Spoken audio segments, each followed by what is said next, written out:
Students, स्वागत है हमारे YouTube channel sure success coaching centre में। अभी हमारी वार्षिक परीक्षा जो है एनुअल एग्ज़ाम आने वाली है और एनुअल एग्ज़ाम से पहले मैं चाहता हूं कि जो स्टूडेंट्स जिनको भी जो भी समस्याएं हो रही है मैं उन समस्याओं के लिए कुछ ना कुछ वीडियो बनाऊं और उन समस्याओं को दूर करने का प्रयास करूं। इसी को रख कर के उद्देश्य में रख कर के मैं वीडियो अभी आज बना रहा हूं।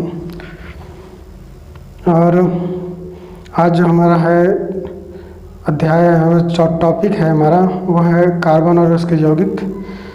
तो इसी से संबंधित मैं आज वीडियो बनाने वाला हूं। तो जो भी स्टूडेंट्स जिन्होंने हमारे चैनल को सब्सक्राइब नहीं किया है वो हमारे चैनल को सब्सक्राइब कर लें और बेल आइकन की घंटी को प्रेस कर लें ताकि उन तक लेटेस्ट वीडियोज़ की अपडेट्स पहुँचती रहे।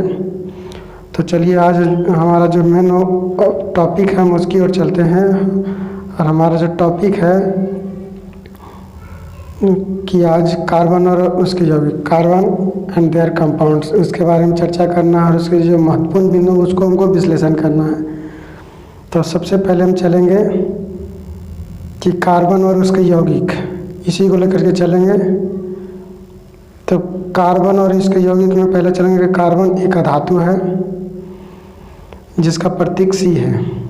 दूसरा है कि सर्वतोमुखी तत्व कार्बन भूपर्पटी में खनिजों के रूप में 0.2% अर्थात जमीन में, मिट्टी में 0.2% कार्बन की मौजूदगी है और वायुमंडल में कार्बन डाइऑक्साइड या एटमॉस्फेयर में कार्बन डाइऑक्साइड 0.03% है।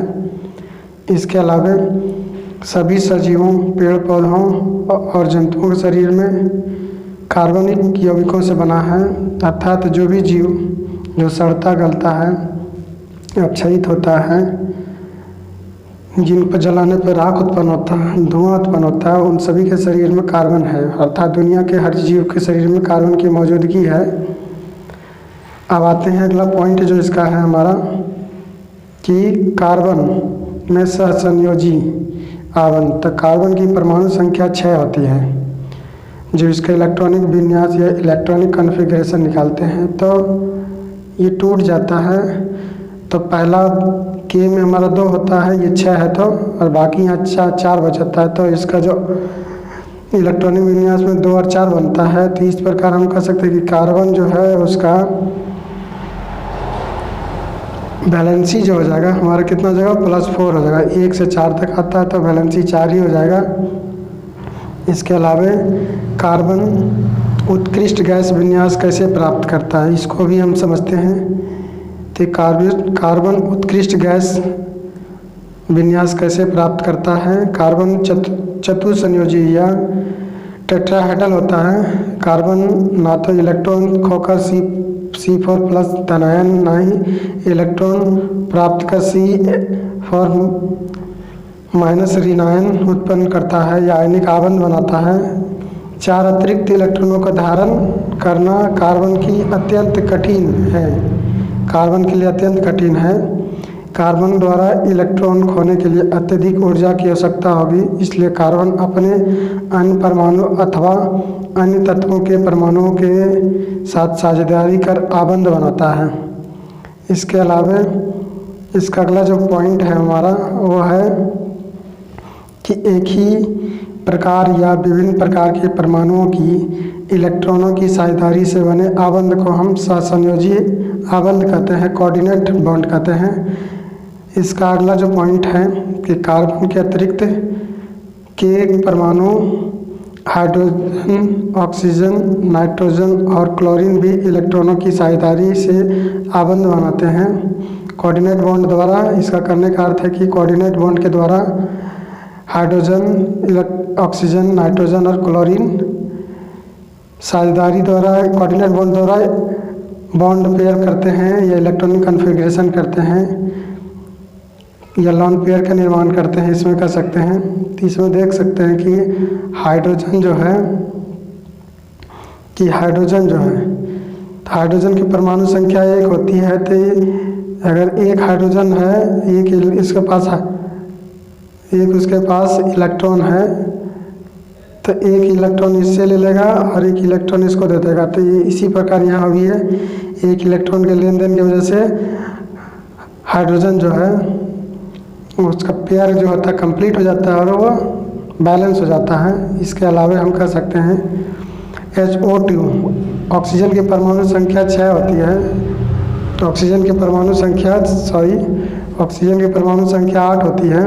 और जब 2 और 6 में टूटता है, इसको तोड़ेंगे तो हम किस प्रकार टूटेगा 2 और 6 में, तो हम सीधी कर सकते हैं कि ऑक्सीजन जो होता है, जो इसको तोड़ेंगे तो 2 और 8 होता है ये, तो 2 और 6 में टूट जाएगा। और 2 और 6 में जब टूटेगा तो यहाँ देख रहे हैं कि 6 इलेक्ट्रॉन इसमें है, 6 इलेक्ट्रॉन इसमें है, तो 6 में से 2 इलेक्ट्रॉन यहाँ से ये ले लेगा, 2 इलेक्ट्रॉन इसको ये दे देगा। चलिए इस प्रकार इसको हम कह सकते हैं कि 2 यहाँ 2 यहाँ 2 यहाँ, एक और लगाएंगे तो उसमें 2 और इसमें भी 2, ये फिर इससे ले लेगा, इसको दे देगा, तो 2 इलेक्ट्रॉन की साझेदारी हो रही है, इसलिए 2 बॉन्ड का निर्माण हो जाएगा। इसलिए हम लिख सकते हैं ऑक्सीजन के बाद O O।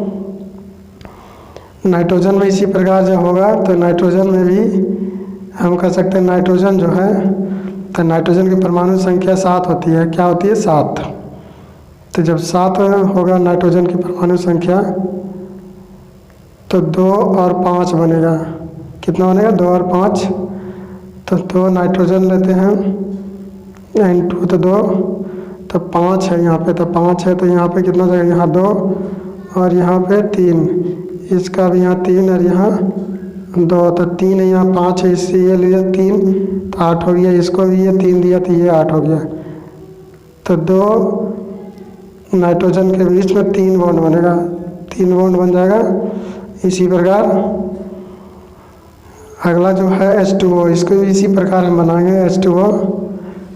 तो H2O जब बनाएंगे तो हम उसको सीधी हम समझा सकते हैं कि ऑक्सीजन, हाइड्रोजन और हाइड्रोजन, इसके पास एक, इसके पास एक, ऑक्सीजन के पास 6 रहता है तो 6 लेते हैं, 2 2 4 और एक इधर एक 6। हाइड्रोजन 2 और 2 में कंप्लीट हो जाएगा, इसको भी 2 और 2 में कंप्लीट, तो 2 एक इसको दिया है, इसको दिया, तो इससे दोनों से एक ले लेगा, तो ये 8 कंप्लीट हो जाएगा। अगला जो दिया गया हमारा कि अगला जो पॉइंट दिया हुआ है, हम चलेंगे कि सहसंयोजी यौगिकों के भौतिक गुणधर्म। तो सहसंयोजी यौगिकों के भौतिक गुण, सहसंयोजी यौगिक का भौतिक गुण लेकर चलेंगे तो इसमें पहला आएगा कि सहसंयोजी यौगिकों के गलनांक और क्वथनांक कम होते हैं, क्योंकि इनके बीच इंटरमॉलिक्यूलर फोर्स कम होता है, बहुत कम होता है, ये बहुत दुर्बल होता है। दूसरा इसमें दिया है सहसंयोजी विद्युत यौगिक विद्युत के कुचालक होते हैं, क्योंकि इलेक्ट्रॉन के बीच कोई भी आवेश कण नहीं होते हैं। इसका अगला दिया है कार्बन की सर्वतोमुखी प्रकृति, कार्बन किसके साथ क्या क्या गुण अपनाता है, क्या क्या उसकी प्रॉपर्टी है। तो पहला श्रृंखलन, कैटेनेशन, कार्बन परमाणुओं के बीच सहसंयोजी आबंध बनाकर लंबी श्रृंखला, शाखित श्रृंखला, वलय श्रृंखला वाले भौतिकों का निर्माण करता है। कार्बन के परमाणु एक दूसरे से एकल, द्वि या त्रिआबंध द्वारा जुड़े रहते हैं। चतुर्थ संयोजकता, 4 बॉन्ड बनाना, तो कार्बन परमाणु की संयोजकता 4 है, जिसके कारण कार्बन अन्य कार्बन परमाणु से एक संयोजी परमाणु ऑक्सीजन, नाइट्रोजन, सल्फर के साथ आबंध बना सकता है। अगला दिया हुआ है कि कार्बन किन किन रूपों में पाया जाता है। तो कार्बन डिवाइड हो जाता है, कार्बन संतृप्त और असंतृप्त यौगिकों में विभाजित होता है। कार्बन और हाइड्रोजन के यौगिक को हम हाइड्रोकार्बन कहते हैं, और हाइड्रोकार्बन 2 भाग में टूटता है। एक को कहते हैं सैचुरेटेड हाइड्रोकार्बन संतृप्त, और दूसरा को कहते हैं अनसैचुरेटेड हाइड्रोकार्बन असंतृप्त हाइड्रोकार्बन।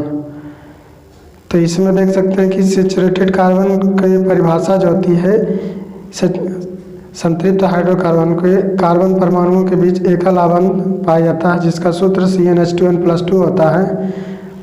और कार्बन असंतृप्त हाइड्रोकार्बन, डबल बॉन्ड या द्वि आबंध या ट्रिपल बॉन्ड त्रिआबंध द्वारा जुड़े रहते हैं कार्बन कार्बन से। द्वि आबंध का सूत्र होता है एल्कीन CnH2n, और तीन आबंध जो बनाता है उसका सूत्र होता है CnH2n-2। इसके अलावा दिया गया है तो